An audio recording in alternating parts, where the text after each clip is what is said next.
Thank you, Lord. Hello. Hello. Hello. Amin, meron na. Okay, thank you. Hallelujah. Shall we stand up? Ayaw na tayo kumain. Hallelujah. Sa iyo labi ng Diyos ang lahat ng papuri at pasasalamat. Salamat sa kapahayagan ng iyong mga salita. Salamat dakilang Diyos sapagkat Ikaw ang Diyos na hindi mapagkait. Ikaw ang Diyos na mapagmahal. Ikaw ang Diyos na nagtuturo, gumagabay, at nagbibigay dakilang Diyos ng matibay na assurance sa iyong mga kamay. Lord, i-bless mo ang iyong mga salita. Pangunahan mo kami mula dakilang Diyos sa aking kinatatayuan hanggang sa dulo na nakaupo, Panginoon. Dalangin ko ng iyong presence sa umagang ito dakilang Diyos nang siyang mag-cover sa amin. Bigyan mo kami ng isang attentive ear na marinig namin ang iyong nais na ipahiwatig sa amin. Bigyan mo kami ng isang paningin that we will be able to understand every single word na aming pag-aaralan ngayong umaga. At hayaan mo mag-sink in ang iyong mga salita sa aming pool na piling upang dakilang Diyos walang ma-neglect, walang masayang bawat salita na aming pag-aaralan. Ibabalik namin ang lahat ng papurihan at kaluwalhatian kay Kristo Jesus na aming Panginoon. Amen. Okay, so maaari na tayo mo ako. Nais kong pasalamatan ng ating pamangkin na pastora na sa kabila ng kanyang pagiging busy ay binibigyan pa rin po niya ng panahon na mabigyan ko tayo ng maayos na PowerPoint upang lupusan ko natin maunawaan ang ating pong pag-aaralan today. So, ang ating pong topic is position in Christ. Ano nga ba ang ating pong position in Christ? Sapagkat the whole month, ating pong tinatalakay kung ano nga ba ang ating posisyon sa Panginoon. Nasaan nga ba tayo? Nasa kanan, nasa kaliwa, nasa likuran? So, hinihingi ko po ang attention ng lahat.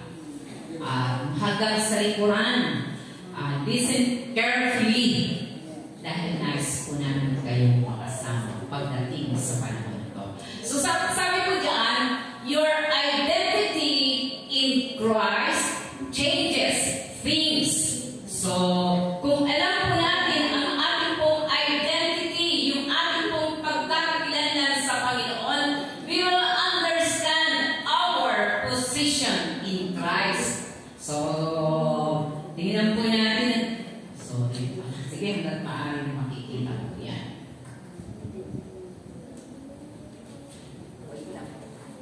Sige, Pastora.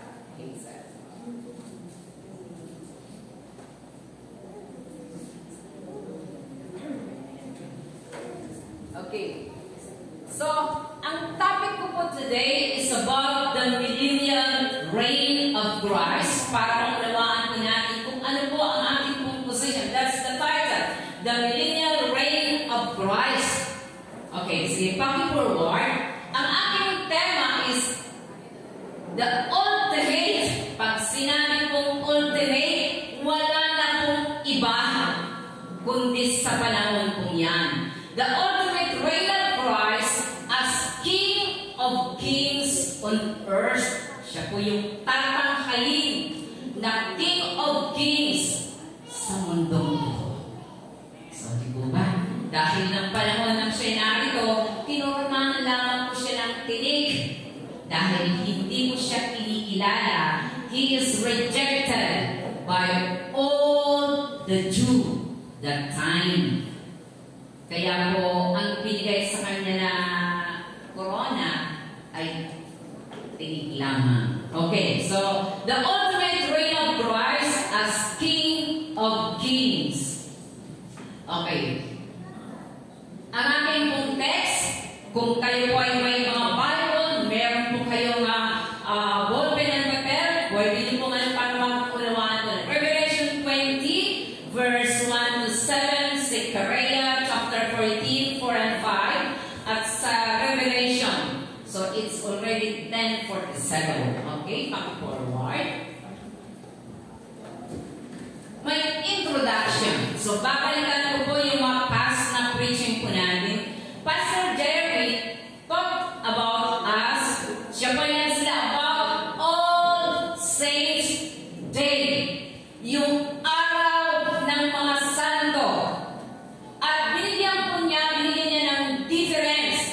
Yung difference ng tinatawag man's way. Kung paano ba kinikilala ang tao as saints. So, I-explain to us about kung anong paraan at ang kanilang pamamaraan through sa ginagamit good works of man. Kaya yung si Santo, sino bang alam natin? Si Santo Saint Peter. O yung isa pa na yung ngayon, na mga latest na natin. Si Kalunsod. Tama ba? Kalunsod? So, lahat po yun ay dumaan sa tinatawag canonicity ng tao. That is approval by man. Pero matay na po sila.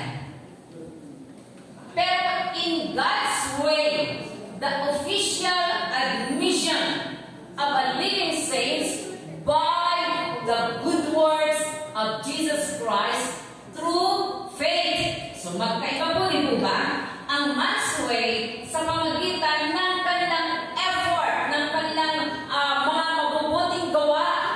Dinaraan po ito sa mahigpit ng canonization sa paraan ng tao. But in God's way, ang saints ay tinatawag through the good works of Jesus Christ, through faith that was imputed before you and me. So yun po yung tinalakay. Malayo pong difference, di ba? So pangalawa, Pastor Dante, our position in Christ versus our practices. So ang dami pong mga practices ng tao. Dito po muna. Sabi po dyan, sa Ephesians chapter 2, For by grace are you saved through faith, and that not of yourselves, it is the gift of God.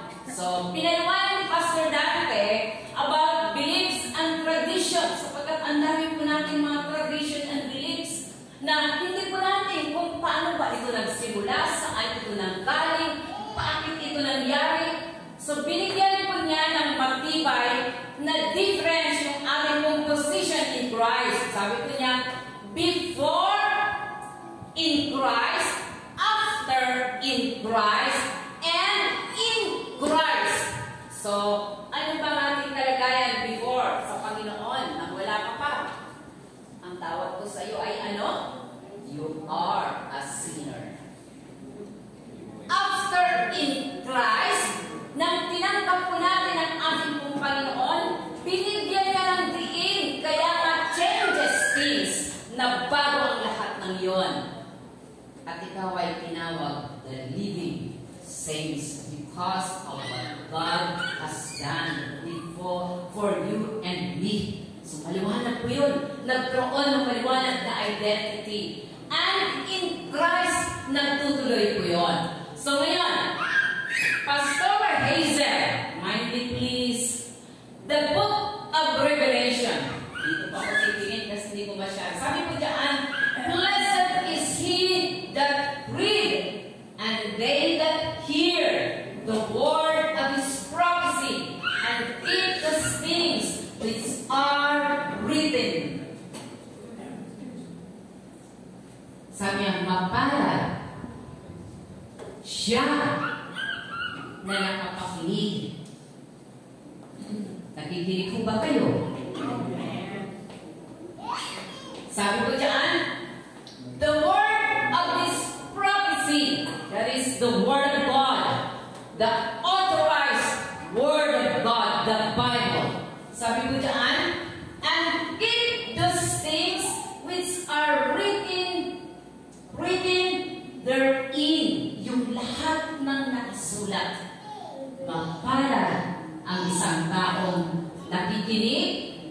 nagbabasa, and deep iniingatan lahat ng nakasulat sa Bible. So you are blessed. Blessed nga ba tayo? Okay. So tinalakay po yun ni Pastor Hazel, the opening of the book of Revelation. Sabi niya, the future events, he talk about the chronological. Pag sinabi pong chronological, magkakasunod na pangyayari. Kaya binanggit ko niya yung church age po natin. Ito yung ating pong panahon. Papaliwanag ko ito mamaya ng konti. And the rapture of the church and the 7 years tribulation. Nakinig po ba kayo ng linggo? Ano nga ba yun? Ano yun?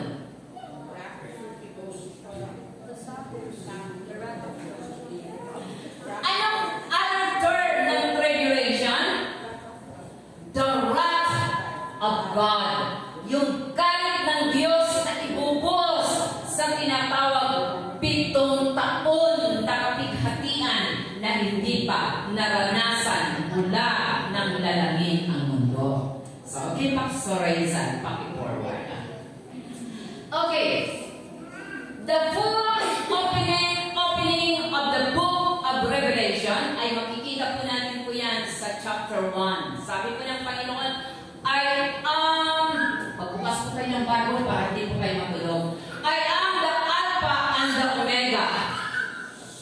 Paki-control po sandali.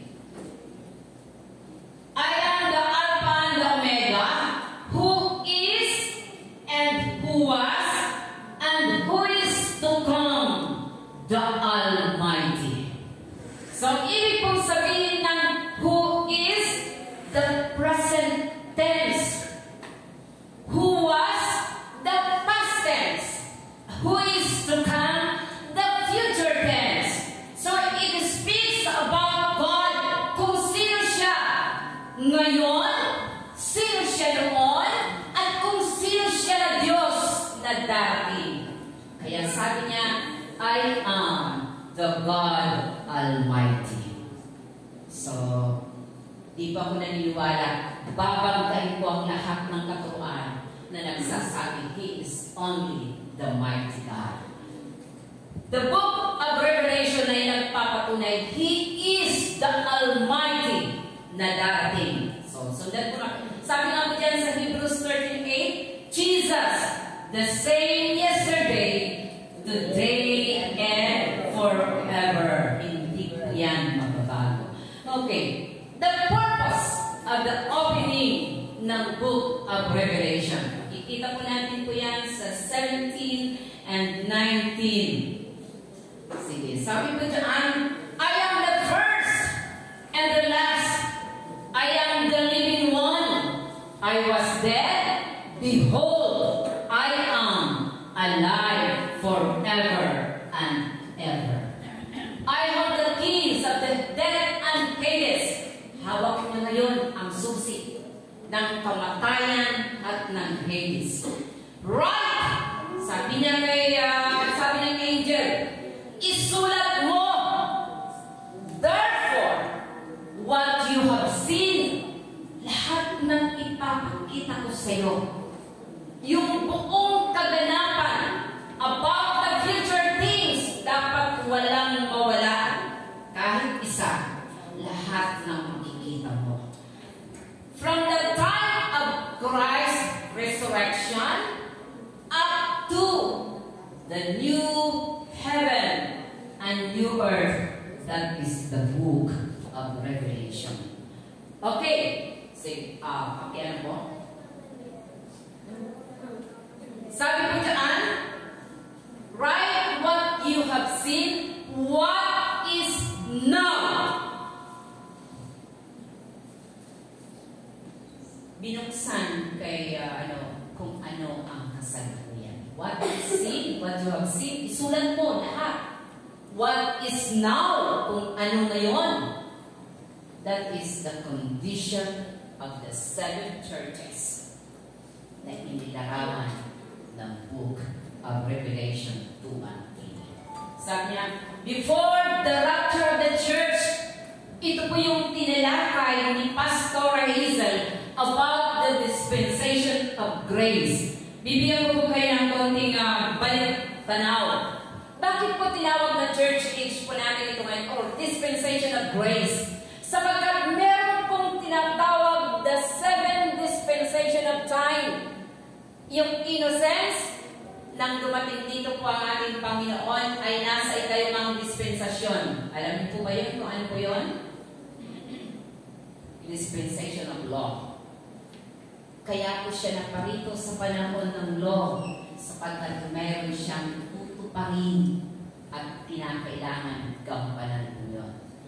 At tayo po ngayon, kaya sabi niya, what is now? That is the true condition of the churches. Mula noon hanggang ngayon, ito po yung picture na inilarawan sa Book of Revelation 2 and 3. Okay? Sabi po niya, and what will take place later? Sabi niya, pagkatapos na ma-inhayag niya ang 7 churches, sabi niya, and what will take place later? Ibig sabihin sa hinaharap po yun. So, the rapture of the church na ipinaliwanag ni Pastor Hazel. After the rapture of the church, there is 7 years na tribulation po rito. Makinig po kayong mabuti. After the rapture of the church, merong magaganap na 7 kapighatian na ipinaliwanag sa atin, Pastora, last week. Simultaneously, pag sinabi pong simultaneously, with marriage supper of the Lamb. Meron pong 7 years, rapture of the church, kukunin po niya, then magkakaroon ng 7 taon na kapighatian na hindi pa nararanasan. So bakit po simultaneously? Sabi ni Pastora, alam niyo po, konting idea lang po baka hindi po natin malimutan. Ang rapture of the church will happen anytime. Pero ang sabi po doon, in a twinkling of an eye. Sa isang kisap mata, sa isang pikit ng mata, ang Bible po nag-declare, Pastor Hazel, bigyan mo lang pa na. Ang Bible nag-declare, 2 mag-asawa na nasa higaan, isang mawawala, isang may iwan. 2 naglalakad, isang mawawala, isang maiiwan. Kaya magkakaroon ng great na turmoil. Paano kapag Kristiyano ang pilot ng airplane at biglang nawala? Talagang kaguluhan ang magaganap sa rapture of the church. Twinkling lang yun. Wala kang pag-asa. Sabi nga ni Pastora, the last trumpet of God, yung huling trompeta ng Panginoon. Okay? So, ang marriage the marriage supper of the Lamb, habang meron pong 7 taon na kapaghatian sa lupa, ang mga living saints, the church na rapture, makakasama po sila sa tinatawag marriage supper of the Lamb. So, papaliwanan po ng konti mamaya, bakit merong, ano ba itong marriage supper of the Lamb? Okay, pag-forward, Pastora. Simultaneously, meron pong tinatawag the Bema Judgment. This is the judgment seat of Christ, exclusive for all the believers. So, tandaan niyo po ha, nagkaroon ng rapture. Dinagit ang lahat ng mananampalataya ng twinkling club of an eye. Meron 7 kapighatian dito sa lupa, pero sa langit, merong marriage supper at the Lamb and the Bema Judgment. So, i-explain ko po ng konti mamaya. Question: what would be the next chapter of human history 7 years ended.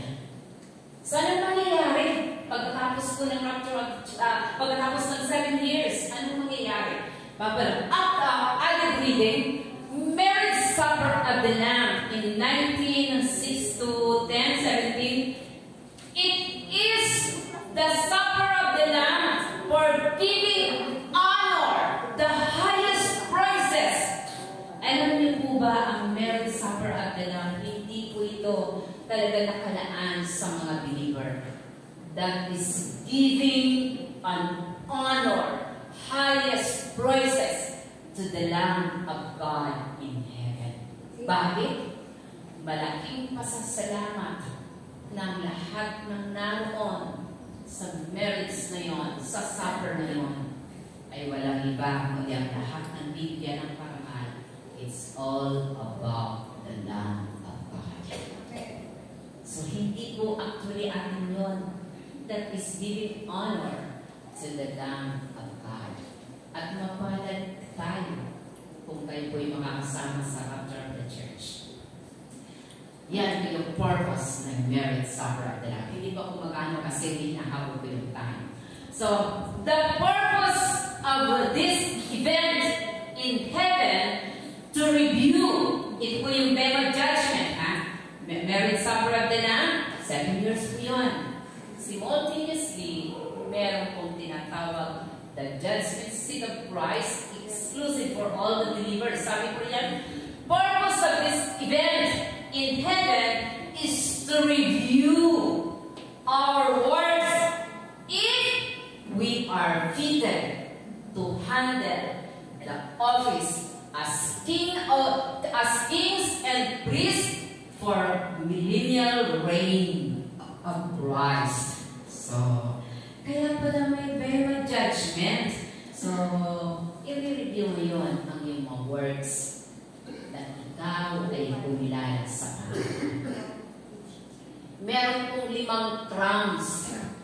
So, hindi ko na po tatalakayin yun dahil naabutin po tayo ng mga alas 3 siguro. So, ang purpose nito to review our works is to give crown at para isuot sa atin ng Panginoon ang tinatawag the robe of righteousness that was imputed before us based on Christ's words. So, dito ba? Nalipicture na po ba yung mangyayari sa heaven? At dito po nagkakaroon ng kaguluhan, naghahanap. Alam niyo po, yung tribulation na yun ang sinasabi ni Pastor Alisa. Kaya, pinadala nila yung wala.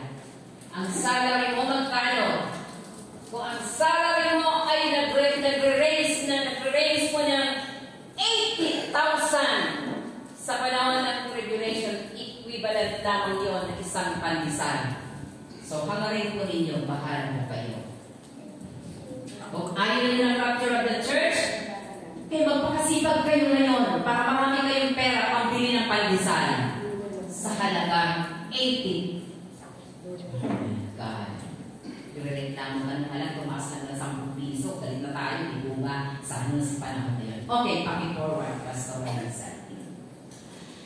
The millennial reign of Christ. This is the 7th dispensation of time na tinatawag divine government or divine governance na pamamahalaan ng ating Panginoon. Anong sabi ko dito? They live 1,000 years with Christ. So, pag marami pong mga tanong, mamaya po natin yan. Unti-unti po natin. The meaning of millennium comes from the Latin word mille, nang ibig sabihin 1,000. The annum is year. So, binigyan po yan 1,000 lamang po. At ang paliwanag ng Panginoon in 2 Peter chapter 3, verse 8 and 9, one day is 1,000 for the Lord. Yung isang araw to 1,000. Ang bilis naman. Pero hindi ko natin alam kung ano ang time frame ng ating Diyos. Paano niya pinipilang ang panahon. Sabi niya, ang ibig sabihin ko sa 2 Peter, but is long-suffering to us ward.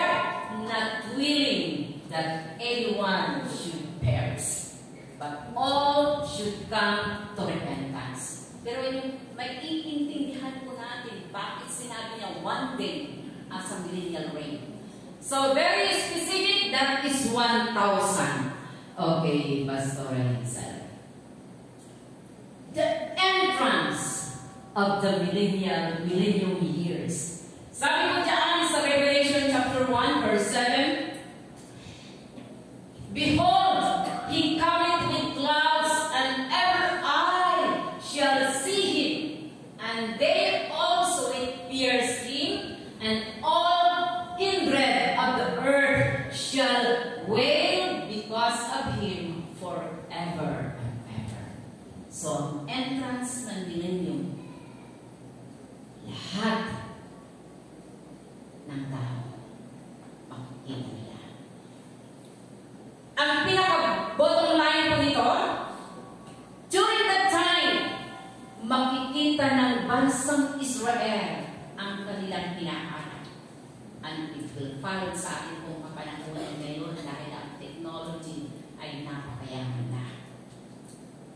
Yung pagbaba ng Panginoon, makikita ng lahat. Tingnan niyo kung may mga mata kayo.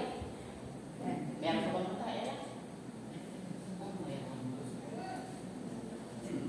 Sabi ko kanina, kung meron kayong pakinig, gamitin mo yung pakinig. So that's the entrance. Sige, pakit ko. The great entrance of Messiah with power, with glory and power, with saints. Yung pagbabalik ng Panginoon. Alam niyo po, ang second coming ay mayroon po yan tinatawag na two phase. The first phase ng coming niya, yun yung pinagaganap sa heaven, the rapture of the church. Pero hindi ko siya umapak sa lupa. That's the first phase ng coming niya. The second coming, ito po yung bababa siya sa lupa, aapak ko siya sa lupa, at makikita ng lahat. So together with saints, sabi ko dyan, glorified body of the raptured saints with crown and robe of righteousness. Sige, Pastor Hazel. Ayan. Ang purpose ng kanyang pababa, sabi ko dyan, God's intervention of deliverance begins in the battle of Armageddon. God and the saints are fully arrayed to rescue Israel. So, bakit Israel lang? Bababa ang Panginoon kasama ang mga saints na raptured para i-rescue ang bansang Israel. Ang salvation po at that time ay nakatuon sa bansang Israel. Kaya, sige, Pastor Isa. In Zechariah chapter 14, 1-3, before the end of great tribulation or total destruction of Israel and saints, deliverance will come. Alam niyo po ba? Kasi sa panahon ng tribulation, hindi na nila halos kakayanin ang hirap na pagdadaanan. That is judgment actually for the Israel. Bakit? Sa kanilang pagtalikod sa Panginoon. At ang bansang Israel, once they come up before the Lord, ang rescue ng Panginoon ay kaagad ipinapakakot sa kanila. Kaya sabi ko dyan sa Matthew 24, 29-30, ano lang po yan? Immediately after tribulation of these days, babalik ang Panginoon sa lupa para i-rescue ang bansang Israel. Sa kanila nakatutok. So, ang tanong nyo ngayon, bakit hindi ba kasama Pilipinas dyan? kung hindi ka nakasama sa rapture, ang salvation actually is only for Israel. Pero by grace ang Diyos. Sige, kung gusto niyo pong abutin ang tribulation, nasan po yun, halugugin niyo ang Bible. Okay, sabi niya, this is to come the Almighty. Okay, Pastor Rizal. And, sige, forward, Pastor. The place in Mount Olive, His feet shall stand that day. So, pagbaba ng Panginoon, aapa ko siya. Sabi ko dyan, pag binasa ko natin ang 4 and 5, there will be a gigantic earthquake affecting topographical changes. Alam niyo po ba? Dahil sa malaking pangyayari, magkakaroon ng pagbabago. Kaya hinihintay po ba niyo yung big one? Sino hinihintay ng big one?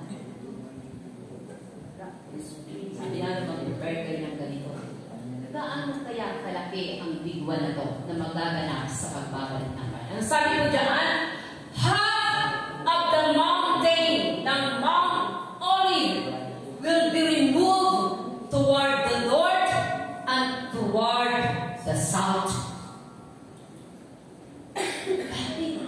Ang laking bulto ng kasama niya from heaven, Jesus, at ang lahat na rapture na saints, kasama ang bababa sa lupa.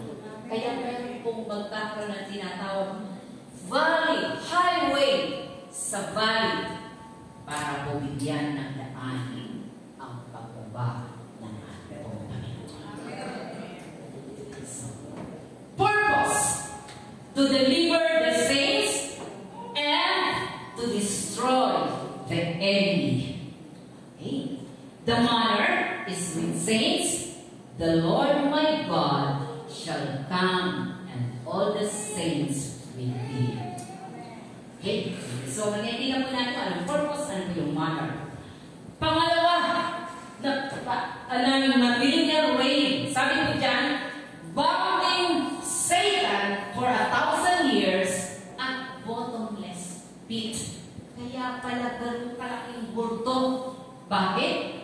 Pagbaba ng Panginoon, i-rescue niya ang bansang Israel at ang lahat ng mga lahat ng mga naiwan na nampalataya. Mamaya ko po yan papaliwanag. Gagapusin po si Satanas at ang mga demonic spirit. Saan po sila dadalhin? Dadalhin po sila sa tinatawag bottomless pit. Revelation 20:1-3. Man will be free from the dominion of Satan. Hindi po pwede maghari ang Panginoon. Hindi po ba? Hindi nga naghahari ang Panginoon ngayon kasi andito pa si Satanas. O tingnan niyo yung katabi mo. Baka na maghaharian niya. Baka na nagiging na kayo, ha? So, that's the problem. Kaya kinakailangan mo kampusin si Satanas at ang lahat ng mga demonic na spirit, itatapon sila sa tinatawag bottomless pit para mapangyari ang millennial reign ng ating Panginoon. Okay, so pangatlo na kaganapan sa millennial. This is the completion of the first resurrection. So, kung may first, meron second. So, huwag muna natin pag-usapan yan. Bahala yung susunod na preacher. Sabi niya, the completion of the first resurrection, Revelation 20:4-6. Sige, Pastor Rizal. In Revelation, sabi ko dyan, nakita po ito ni John, I saw the thrones and they sat upon them. So, meron pong 4 classes of saints na magre-reign with Christ. Tingnan po natin kung saan po tayo dito, ha? Okay. The first company consists of all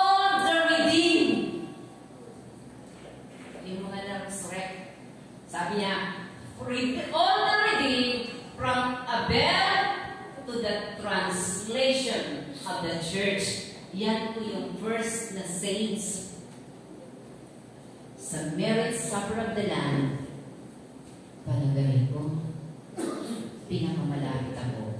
Ikaw, Pastor Jen, sa tingin mo,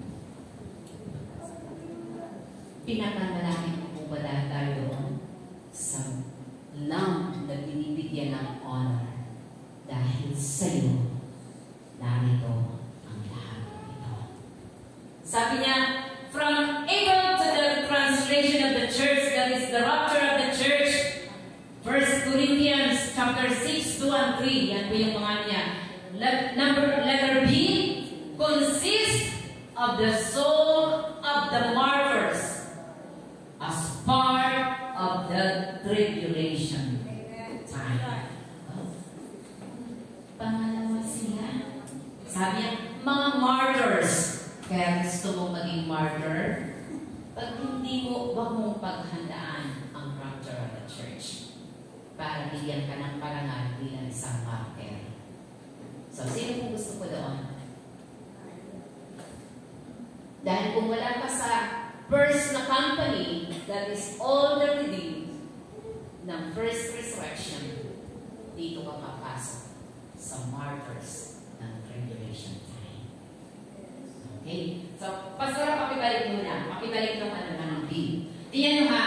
Reason of their death, testimony of the faithful adherence as remnant to the Word of God. Pag sinabi pong remnant, ito po yung mga lalalabi na natitira, na ipinaglalaban po nila ang alam po nilang salita ng Diyos dahil hindi po nila ginawa before ng tinatawag sa panahon ng tinatawag church age po natin. Ayaw yung ilaban ng salita ng Diyos, hintayin mo ang tribulation time at doon mo ilalaban ang tinatawag mga faithful adherents as remnant to the Word of God. Ayaw mo magpakilala na ikaw ay tagasunod ni Kristo. Ayaw mong tindigan that you are a believer of Christ. Then, hintayin ko natin ang tinatawag martyrs of tribulation. Okay, ito magiging, doon lang pala sila magiging tapat sa panahon ng tribulation. 3, consists of individuals, souls, who didn't worship the beast and belong to the martyrs of tribulation period. So, alam nyo sa ay wala po kanila. Sa tribulation time, magpapakilala na si Satanas. Siya yung worship ng tao. Ngayon, kung believer ka na naiwan, ilalaban mo ang faith. Hindi ka sasamba. Ay, anong mangyari? Hukutin man ang iyong mako. Tanggalin man ang iyong tela. Mawalan ka man ang paningin. You will fight for your faith. Bakit? Ayaw mong mawala ang iyong kaligtasan. So, hintayin po ninyo yun. Pero sigurado ako, hindi po natin gusto yun, Pastor. Sabi niya, sasambahin nila si Satanas. The image of the beast. Pero yung ilan, di bali na kanyang martir. Para lang po sa maligtas. Anong sabi, hindi ko alam na bigla nag-class sa mind ko yung sinabi, work out your own salvation with fear and trembling. Kung ngayon, hindi po natin i-work, hindi po natin i-work out, dahil ang Diyos ang nag-work out para sa iyo, para sa akin. Sa time na yun, ikaw na mag-work out ng iyong kaligtasan. Okay, D, verse 6, Revelation ko yung aking itong binabagin. The martyrs of the tribulation, their resurrection occur after the marriage supper. So, yung huling yugto ng marriage supper of the Lamb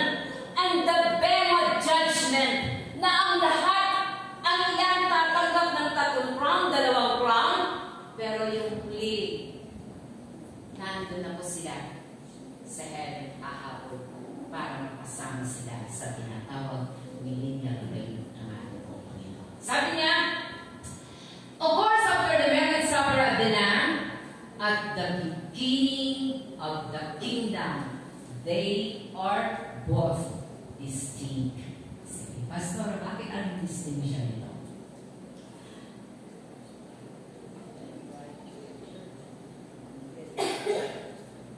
Sabi po dyan, the bride is the church.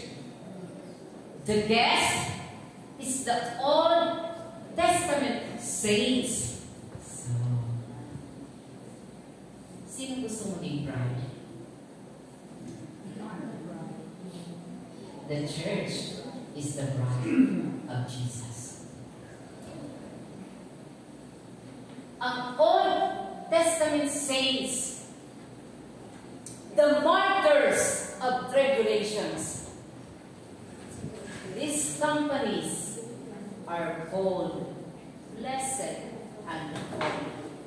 They are kings and priests pagdating ng millennial reign.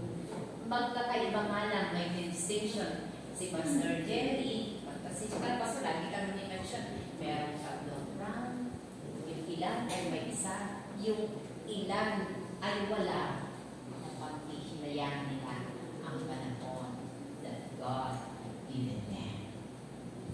Sayang, sa panahon na binigay ng Diyos sa iyo at sa akin, kung babalwalin mo, panghihinayangan mo ang time ang tinatawag marriage supper of the Lamb with the day of judgment. Pero sabi ng Panginoon, Diyos talagang sobrang bait. Blessed and holy pa rin sila dahil naging bahagi sila sa tinatawag millennial reign of Christ. Okay. Number 4. Ang millennial reign is establishing the Messianic kingdom over Israel. So, nariyan po ang mga verses po natin. Sabi niya, the God of heaven set up a kingdom which shall never, never, never be destroyed again. Yan po yung pananay natin. Bakit? Kung alam niyo po si Haring David, yan po yung kanyang pangako. The scepter of your kingdom will never end. Bakit? Nanggaling po sa lahi ni David ang ating pong Panginoon. At ang kingdom po nila ay annihilated dahil sa kanilang kasalanan of idolatry. Nanggaling po ang Panginoon sa kanya. That's the reason. Kaya, itatay ito in the name of the kingdom of Judah na nanggaling po ang ating pong Panginoon. Sabi niya, it will never end. Sige, Pastor Isa. Yan po ang kingdom na itatay po ng ating Panginoon is the fulfillment of the Lord's Prayer. Alam po ba natin ang Lord's Prayer? Pinapanalangin po ito. Sabi niya, Thy kingdom come, our Father who art in heaven, hallowed be thy name. Thy kingdom come, thy will be done on earth as it is in heaven. Minsan nananalangin po tayo, but the essence of the prayer is about magkaroon ng katuparan na ang tinatawag, Thy kingdom come, Thy will be done on earth as it is in heaven. So, maraming nagpipray po niyan at ang panalangin ngayon magkakaroon ng katuparan. The problem, makakasama po ba sila sa millennial reign? Makalang pa rin sa okay. Millennial reign, you establish the perfect government or divine governance ng pamumuno. Ay sana yan ang mga verses. Sabi niya, of the increase of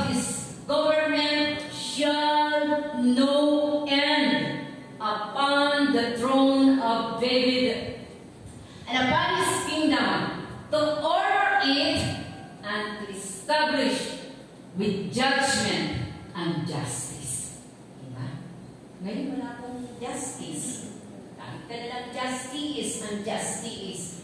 Justice sa mga gobyerno. Justice sa pamamalakad. Justice! Walang justice ang mundong ito.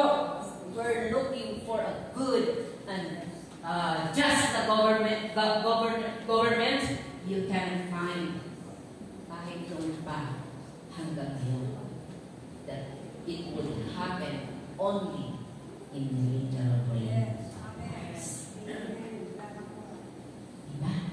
Sabi ko diyan, the seal of the Lord will perform it. Bakit ko siya tinawag ng rod of iron? Gagamitin niya sa panahon. Sabi niya, wala nang corrupt na official. Diyos ko naman, Lord.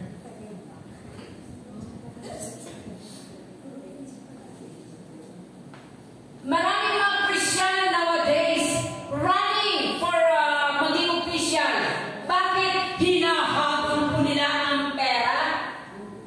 Maraming mga official ngayon gusto maging kandidato. Hinahabol po nila ang karangalan. Pero sa panahon ng millennium, the kings and the priests ay ang lahat ng mga believers na nakasama sa rapture of the church. So magtatanong kayo ulit, bakit mamumuno ang mga believers as kings and priests sa millennial time? Di po ba i-raptured as glorified? Mamaya po natin maintindihan yan. Sabi niya, wala nang corrupt na official. Jerusalem will be the religious and political capital of the earth. So, magagaling po yun sa Jerusalem. Okay, forward, Pastora. Restoration of millennial worship. Tulog na po ba kayo? Urutin mo yung katabi sigurin mo. Kung hindi siya nililita. It's 11:37. Sabi niya, restoration of millennial worship is spiritual revival to all nations. Alam niyo po ba yung mga verses na yan? Diyan po nagpapatunay na ang tao hahanapin po nila ang tinig ng Panginoon. Papakinggan po nila ang tinig ng Diyos. Magkakaroon ng pagkapuhaw ang tao sa Panginoon. Kaya sabi ng Bible, seek the Lord while you will found. Habang masusumpungan pa ang Panginoon, hanapin mo ang Diyos. Dahil sa panahon ng millennium, magkakaroon ka ng malaking problema sa buhay. So, that's restoration ng tinatawag millennial worship. Hindi na po nasa Jerusalem ang pinakapay. Siguro alam ko maraming magkano sa healing of the land, freedom from curse. Yung word ko dyan, ang lupa ay sinupa na ang tao ay magkasala. Hindi ko na rin magagawa Pastor Lisa na ito, right? Healing of the land, freedom from curse. Alam niyo po ba? Tingnan niyo po yung word ko natin. Ang millennial reign ng Panginoon. I-heal niya ang land. Bakit sinumpa po yun ng pagkasala si Adan at si Eva? Dahil magpapadala sila ng gusto para lamang, tinanong niyo po ang tao ngayon, para lamang to earn money. Magtratrabaho ka ngayon, tagaptak ang pawis na gugugulin mo. 12 hours, 15 hours, para ka kumita ng 80,000. Bakit? Katumbas ng pera. Gusto mong mabuhay, gusto mong sumaya, pero sa millennial reign of Christ, healing of the land, freedom from curse. Sabi ko dyan, magkakaroon po ng increase ng crops na sobra-sobra na may enjoy ang lahat ng makakasama sa tinatawag millennial reign of Christ. Okay, Pastora? Sabi ko dyan, children predators. So, meron mo po ang garden na yan, yung mga ating mundo, na ang mga bata kaya na niyang makipaglaro sa mga leon, sa mga hayop na mababangis, dahil maamo sila sa mga panahon na yun. Why?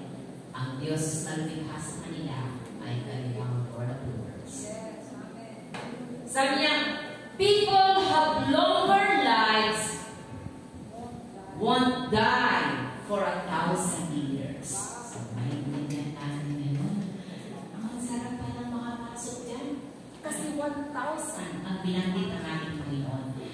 Mabubuhay sila, walang mamamatay that time. Dahil meron pong kasunod kung bakit. Okay.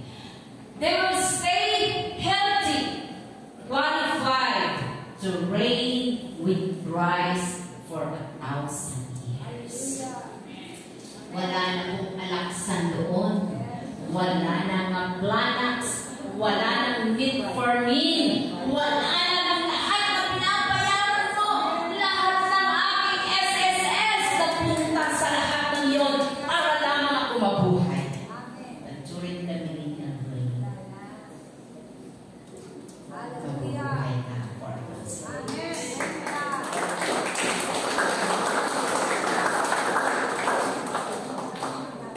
Sabi ko dyan, kaya po inilagay ang mga verses para sa akin. No? Everyone can afford organic. Diba?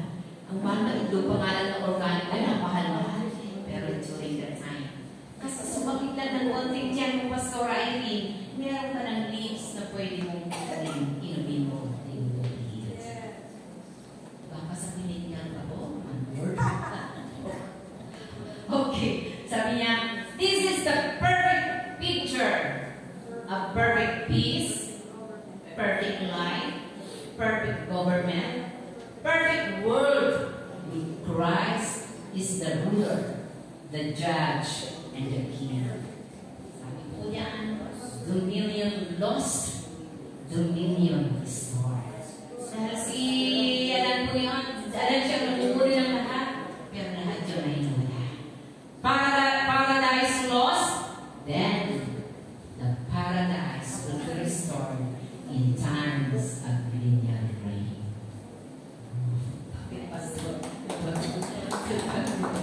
Okay, so tingnan po natin. Ito po yung problem. 1,000 years will expire. Revelation 20, 7 to 10. Sabi ko dyan, the post-millennial career with angels and demons. Sabi ko dyan, sa 8, Satan shall be loosed from both of his feet. Uli siyang makakawalan. Kasi itinapon lang ko siya para mangyari at maganap ang tinatawag na millennial reign ng ating pong Panginoon. Muli siyang pakakawalan. Sige, Pastor Isaac, sa bottom of the speak, millennium is a combination of mortal and immortal. Repopulation on millennium, ayan po yung mga verse, ibig sabihin, kaya nga, 1,000 years, tatami uli ang tao sapagkat ang tao mag-aasawa. Tandaan niyo, combination ito ng mortal and immortal. Kaya yung mga mortal, mag-aasawa pa sila. Mga anak, at ang lahat ng mag-reproduce, mabubuhay sila for 1,000 years. Sabi ko dyan, tingnan nyo sa Revelation 20 verse 8 kanyan, population of the mortals, number of whom is as the sand of the sea. Kasing dami ng buhangin. Kasi 1,000 years. Sabi niya, pag pinakawalan si Satan and all the demonic spirit, he will go to the four corners of the earth. Sige, Pastor Raiza. So, pinakawalan po siya, Satan will gather the people to rebel against God for final battle. Natandaan niyo po ba kanyang sinabi ko? Ang beginning ng millennium ay Battle of Armageddon.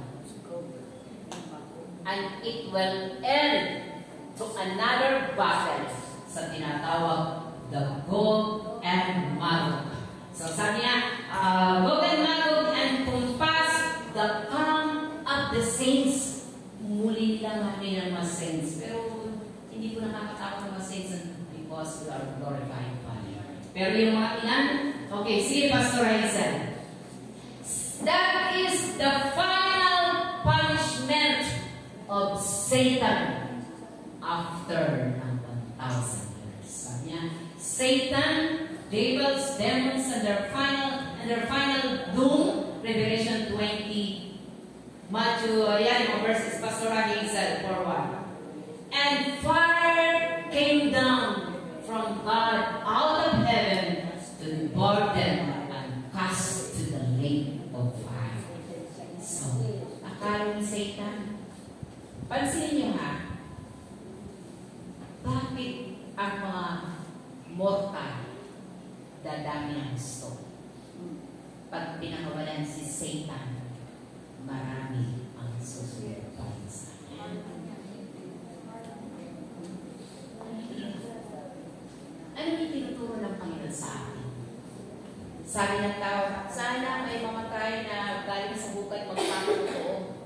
During that time, ipinakita ng Panginoon ang kanyang kapagalingan, ang kanyang pagmamahal, ang kanyang kabutihan, and yet, people will choose to disobey God. Sige, Pastor Lisa. Judgment of the nation. Pagkatapos po ng judgment kay Satan, at lahat ng kanyang mga ipores, meron pong tinatawag judgment of the nation. Kaya nga po may COVID.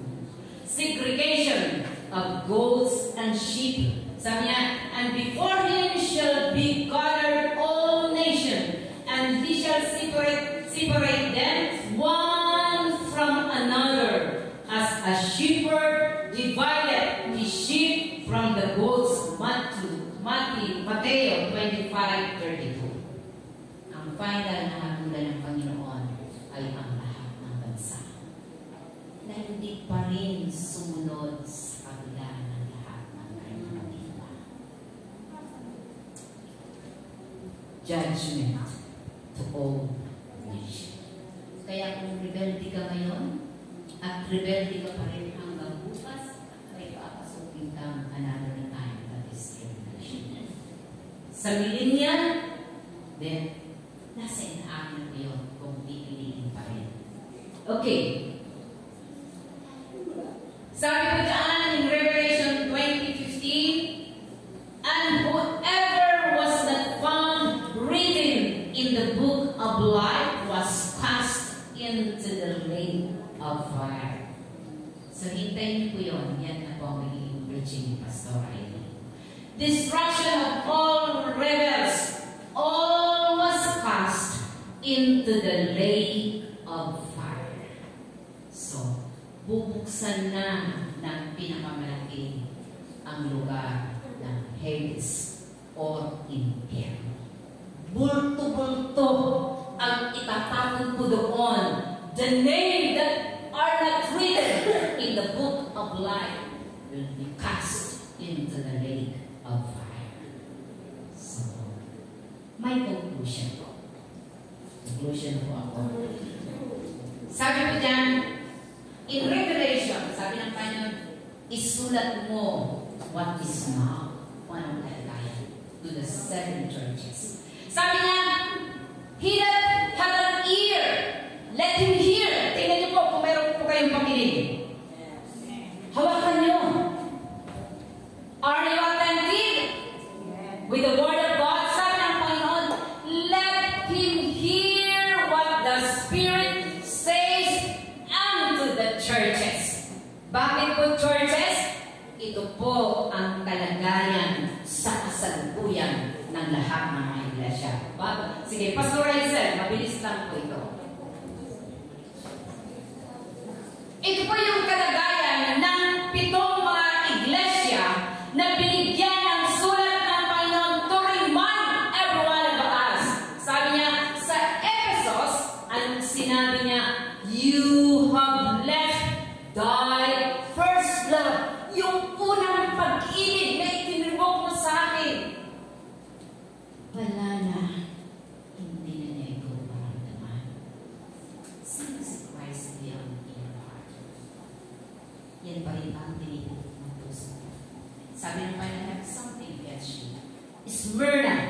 The church that is persecuted. Wala po yan sa bansang Pilipinas. Nasa Nigeria, nasa China, nasa North Korea. Thank you, Pastor.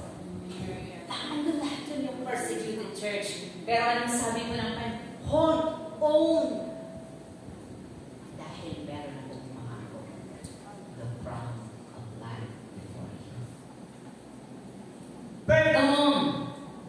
Ito yung church na niyayakap yung mga false doctrines.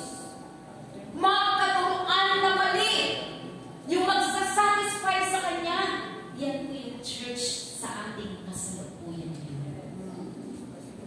Yung, ito mas okay ito sa akin. Sige, Pastor Raisa. Chatera, the sin of fornication. Why? Ang church today, divided ang heart. Nakikiano po hindi. Alam mo po kahapon sa prayer ng prayer gathering, maiiyak ka sa history ng buong mundo kung paano ang tao nagkasala sa idolatry. Kung paano ang tao ipinalit niya ang Diyos sa totoong Diyos at sa isang false na Diyos. Maiiyak ka kung bakit sabi ng Panginoon magkakaroon ng curse hanggang sa ika-4th na generation. Bakit? Tinalikuran ng bansang Israel, ng buong bansa, maraming bansa, ang Diyos na totoo, ipinagpalit nila sa tinatawag ng false God. Sabi niya, in service, words are no longer perfect. And they are ready to die. Kumusta tayo din? Perfect ba po ba ang ating mga ginagawa sa Panginoon? O punong-puno ng mga imperfection? Sabi ng angel, right, what is now? Ibig sabihin, yan ang totoong nangyayari sa churches. Philadelphia, keep His word. Alam niyo po, nang binahas ng tinanong ko ikaw, narinig ko ulit. I am blessed with His education. Sabi ko niya, new open door para saan? Sa pagpapalaganap ng Word of God. Naway, bring Christ to the family ang iyan. Gampanan na natin bilang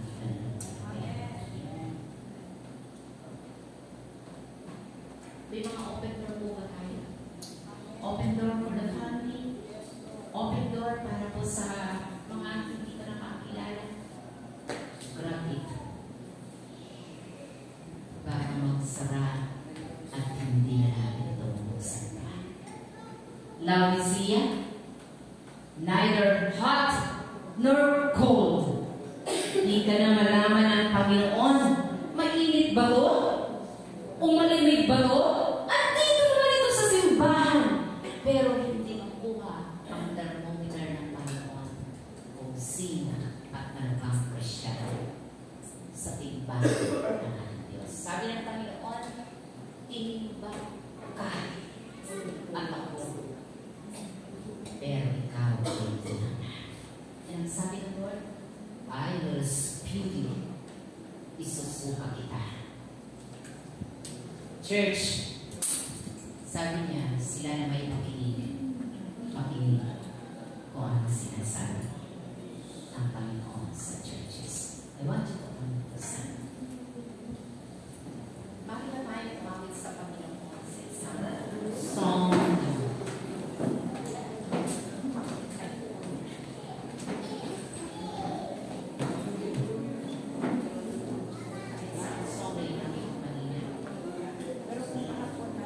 Alam niyo, magkaroon tayo ng pangalaginan. Ang Diyos po hindi po nagbibiro. Alam niyo po yung word na revelation, galing po ito sa Latin na word ng ibig sabihin, revelare. Ibig sabihin, He unveiled all the hidden things na paparating sa ating kapanahonan. Para saan? Para wala kang magiging excuse kapag harap ka na kay Kristo. Inumin niya para maunawaan mo natin ang nais na ipatin ng Panginoon sa ating pong kapanahonan. Okay?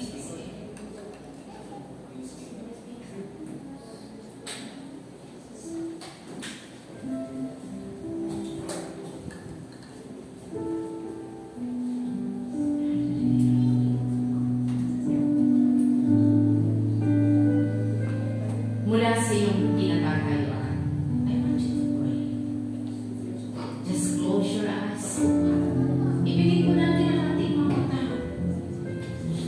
At ayan po natin magkaroon tayo ng personal na pakikipag-usap ngayon sa Panginoon.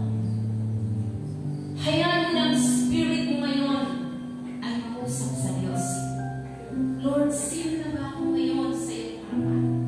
Ano na ako ngayon, Panginoon, sa iyong timbangan? Sa 7 churches na nireveal ng Panginoon sa mundong ito, nasaan ka? Nasaan tayo? Nasaan ako sa mga 7 iglesia ko?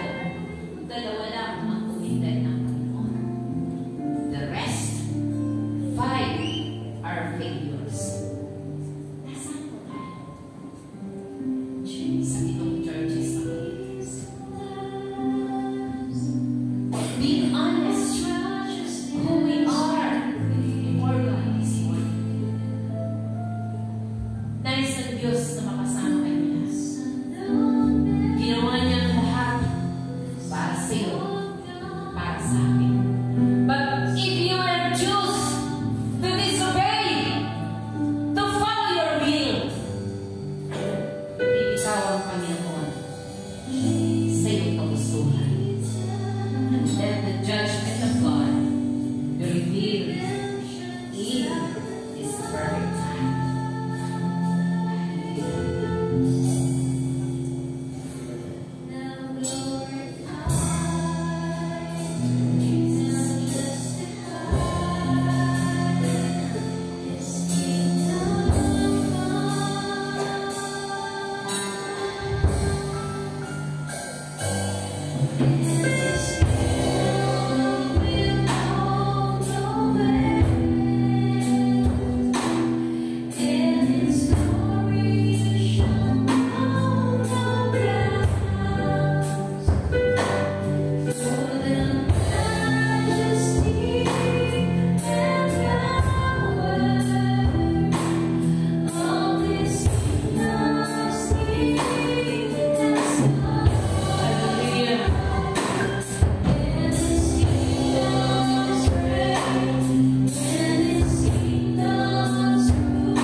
Church, mula sa iyong kinatatayon, I want you to pray for yourselves. Panalangin namin ang ating sarili ngayon sa kapanahonan. Hayaan mo na damhin mo ang pag-usap ng Panginoon sa iyo. God wants you to be restored fully. Dahil nais ng Diyos, ikagawin namin tayo sa mga last days na ito. As an instrument of God's righteousness, God's holiness, God's blessing, God's redemption. Yan ang plan ng Panginoon sa iyo sa mga last days. She wants you to be an instrument of God. Hallelujah. Panginoon, ngayong umaga, narito ang church. Narito kami ng mga pastors.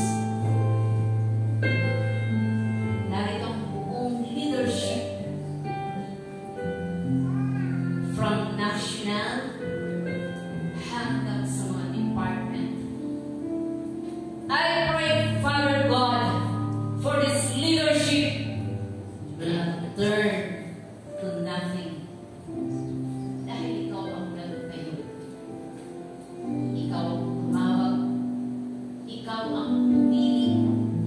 Ikaw ang naglinis upang, Panginoon, dalhin po kami as an instrument of your righteousness and holiness. Dalangin ko, Panginoon, from this group of leadership, help us to stand out before the world, that they may hear the voice of your calling of repentance. At maging kami ng Diyos sa church, sa mga individual na believer today, we thank you na nilalang mo sila sa amin. We thank you, Lord, for that revealing para maging handa kami anuman oras mag-take over ang rapture of the church. Sumungan, Lord, ang mong iglesia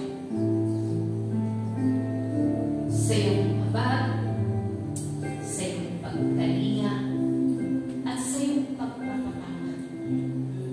Dalangin ko, Panginoon, hawakan mo ang bawat iglesia na itinayo mo.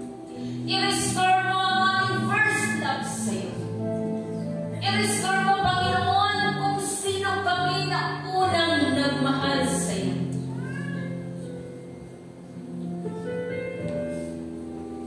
Dalangin ko, Panginoon,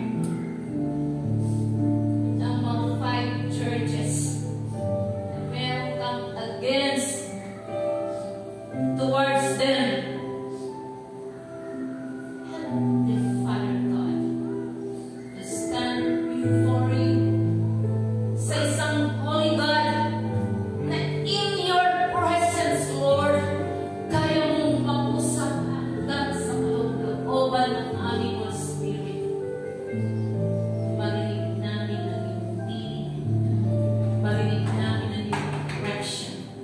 Marinig namin, Dakilang Diyos, bawat salita mo hanggang sa aming spirit. At dalangin ko magkaroon ng tunay na healing in our spiritual life, our being. Matuto kami sumunod sa iyo with a whole heart of submission, recommitment, once again, to follow you. Let's one church. Let's one lahat ng ama ng tahanan. Who is the priest right now? Let's one mga ina ng tahanan na sinasabing liwanag.